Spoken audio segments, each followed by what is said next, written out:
ইসলামপুর থানার ছঘরিয়ার নিখোঁজ নাবালকের পরিবারের সদস্যরা ও গ্রামবাসীরা ইসলামপুর থানার সামনে এসে ধর্নায় বসে। নিখোঁজ নাবালকের মা এবং বাবা থানার মূল গেটের সামনে বসে পড়েন এবং তাদের দাবি তাদের সন্তানকে খুঁজে দিতে হবে। তারা বলেছেন, আজ বেশ কিছুদিন অতিক্রান্ত, নিখোঁজ নাবালকের কোনো খোঁজ নেই। তারা চাইছেন তাদের সন্তানকে ফিরে পেতে। নিখোঁজ নাবালকের মা সামনে থাকা পুলিশ আধিকারিকদের পা ধরে কান্নায় ভেঙে পড়েন এবং তাদের কাছে আবেদন করতে থাকেন তার নিখোঁজ সন্তানকে তারা যাতে ফিরে পান। অপরদিকে পরিবারের সদস্য ও গ্রামবাসীরা ইসলামপুর থানার আইসির সঙ্গে দেখা করে কথা বলেন। দেখুন খবর বিস্তারিত।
বাচ্চার পক্ষে লড়ো না, না আমার বাচ্চার পক্ষে লড়ো না, না আমার বাচ্চার পক্ষে লড়ো না, মা তুমি আমার জলা মারো মা, তুমি আমার বাচ্চার পক্ষে লড়ো না, বাবা তুমি আমার বাচ্চা বাবা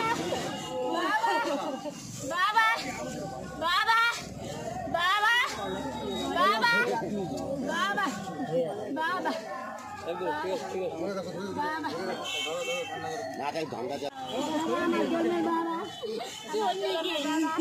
আমার বিচার করো বাবা, বাবা বাবা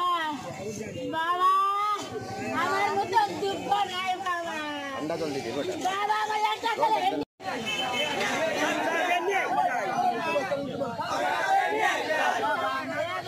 আমার ছেলের কিছু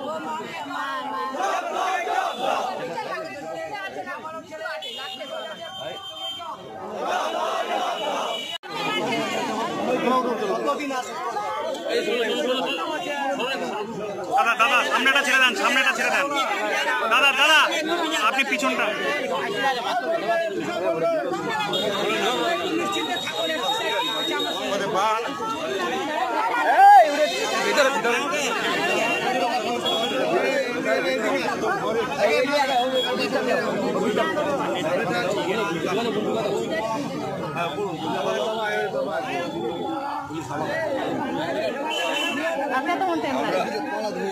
আমরা ওদেরকেও বললাম যেগুলো আমাদের করণীয় সেগুলো আমরা করছি।